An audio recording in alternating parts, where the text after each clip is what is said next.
আর একদিন পরেই সেই ঐতিহাসিক ক্ষণ, ত্রয়োদশ জাতীয় সংসদ নির্বাচন। আমরা আগেও বলেছি, এটি শুধু নির্বাচন নয়, এটি কোনো ক্ষমতার পালাবদল নয়। আগামী বাংলাদেশের একটা রূপরেখা, যে বাংলাদেশে আমি এবং আপনি এবং আপনার সন্তান, আমার সন্তান নিরাপদ থাকবে। আমরা নিরাপদ বাংলাদেশ গড়তে চাই। আমরা কমিটেড। আমরা যারা সরকারি কর্মচারী আছি তারা আজকে দায়বদ্ধ। আমরা অতীতের সব গ্লানি দূর করতে চাই। আমরা এই সমস্ত কিছুকে কেন্দ্র করে আমরা আমাদের সমস্ত ফোর্স, আমরা সবাই একই স্ট্রিমে একই স্পিডে কাজ করছি। আমাদের সার্বিক সকল আয়োজন সম্পন্ন হয়ে গিয়েছে। Ballot paper, presiding officer, polling officer, এবং এবার জানেন আপনারা, এবার আমরা সিকিউরিটির উপর বেশি কনসার্ন। আমাদের প্রত্যেকটা ভোট কেন্দ্রে আমরা সিসি ক্যামেরা লাগিয়েছি। এছাড়া আনসার বাহিনী তাদের একটা সুরক্ষা অ্যাপস ডেভেলপ করেছে। এর বাইরেও পুলিশ বাহিনী তাদের বডি অন ক্যামেরা আছে, এবং বিভিন্ন অন্যান্য বিজিবি এবং সেনাবাহিনীর বডি অন ক্যামেরা আছে। সুতরাং আসলে কোনোভাবেই কোনো ড্রামা করার সুযোগ এবার আর নেই।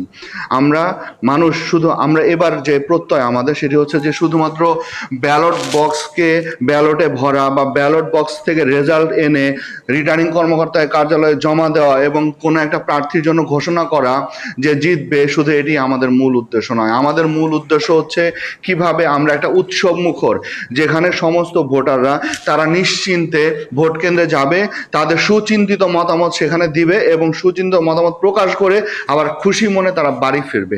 আমরা এটা নিশ্চিত করতে চাইছি, এবং সেই আলোকে আমরা এই পুরো চট্টগ্রামকে নিরাপত্তার চাদরে ঢেকে দিয়েছি। আমাদের এখানে এবার জানেন সর্বোচ্চ সংখ্যক বিভিন্ন বাহিনী, বিশেষ করে বাংলাদেশ সেনাবাহিনী, আনসার বাহিনী, বিজিবি, র্যাব এবং কোস্টগার্ড, নেভি, সকল বাহিনী একসাথে কাজ করছে, এবং আমাদের প্রায় 115 জনের মতো ম্যাজিস্ট্রেট মাঠে কাজ করছে, শুধুমাত্র এক্সিকিউটিভ ম্যাজিস্ট্রেট, এর বাইরে জুডিশিয়াল ম্যাজিস্ট্রেটরাও কাজ করছে। সুতরাং আসলে নিরাপত্তার ক্ষেত্রে কোনো রকম কোনো শঙ্কা নেই। এর বাইরে আমরা বলে দিয়েছি এবার ডেপ্লয়মেন্টের সময়টাও বেশি। আমাদের যে ফোর্সগুলো মাঠে কাজ করছে এবং আমার ম্যাজিস্ট্রেটে যারা কাজ করছে তাদেরকে পার্টিকুলার কেন্দ্র ধরে ধরে তা আমরা বলে দিয়েছি যে তা কার কোন কেন্দ্রের দায়িত্বে থাকবে, এবং আমরা বলে দিয়েছি কোনো কেন্দ্রের রেজাল্ট পুরোপুরিভাবে অ্যাসিস্ট্যান্ট রিটার্নিং কর্মকর্তা কার্যালয়ে না আসা পর্যন্ত তারা কেউ ওই মাঠ থেকে উঠে আসবে না। এটা নিশ্চিত করার পরেই তারা উঠে আসবে। এবং আমরা আরও অনেকগুলো প্ল্যান করেছি যাতে মানুষজন তারা স্বাচ্ছন্দ্যে ভোটাধিকার প্রয়োগ করতে পারে। আমার মনে হয় যে আমরা এবং সবচেয়ে যে বড় যে বিষয়, সেটি হচ্ছে যে আমরা এবার একটা কোঅর্ডিনেশন সেল করেছি। একটা ডিভিশনাল কোঅর্ডিনেশন সেল হয়েছে। আপনি জানেন এটা বিভাগীয় শহর, এর বাইরে জেলা পর্যায়ে একটা কোঅর্ডিনেশন সেল হয়েছে, এবং উপজেলা পর্যায়েও একটা কোঅর্ডিনেশন সেল হয়েছে।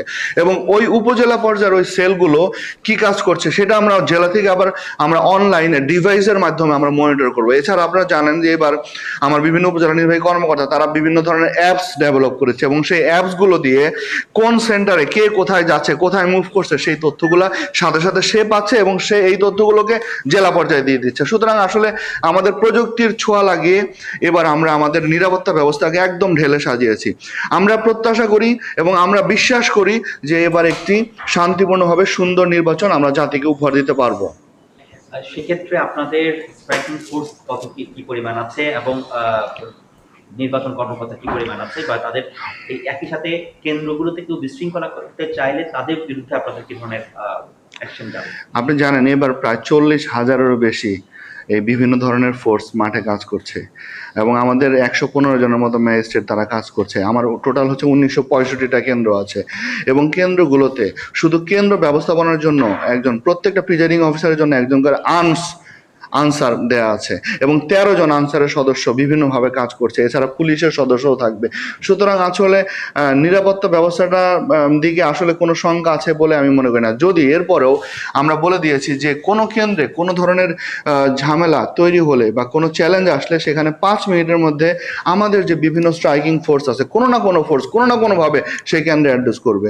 এবং তারপরেও যদি সেখানে আরও চ্যালেঞ্জ হয়, সেই ক্ষেত্রে যদি আমরা দেখি যে আমাদের পাশের ফোর্স কাভার করতে না পারে, সেই ক্ষেত্রে আপনি যে কথাটা বললেন যে আমাদের যে ভোট কেন্দ্রের বিষয়, সেই ক্ষেত্রে পরে আমরা সিদ্ধান্ত গ্রহণ করব।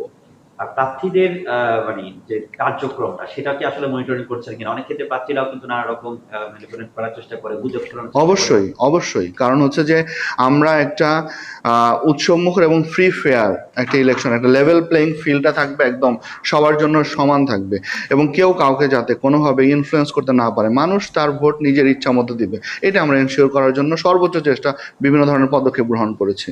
কোন কোন এরিয়াগুলোকে আপনারা একটু গুরুত্বপূর্ণ ইয়ে করেছেন, মানে একটু বিশেষ আসলে বিশেষ গুরুত্বপূর্ণ বলতে যদি আপনি বলেন সেক্ষেত্রে আসলে আমার ডিস্টেন্স একটা ম্যাটার করে সেখানে। যেমন উরিরচর আমার কিছু ভোট কেন্দ্র, 2টি ভোট কেন্দ্র আছে। এর বাইরে আমাদের ফটিকছড়িতে এবং আমাদের বাঁশখালীতে কিছু লং ডিস্টেন্সের আছে, বা কমিউনিকেশন সিস্টেমকে নিয়ে পাহাড়ি এলাকায় যে ভোট কেন্দ্রগুলো আছে সেগুলোকে আসলে আমরা একটু আলাদাভাবে দেখছি। সেখানে আসলে সেনাবাহিনী, বাংলাদেশ সেনাবাহিনী তারাও সেভাবে ইউনিট স্থাপন করে কাজ করছে।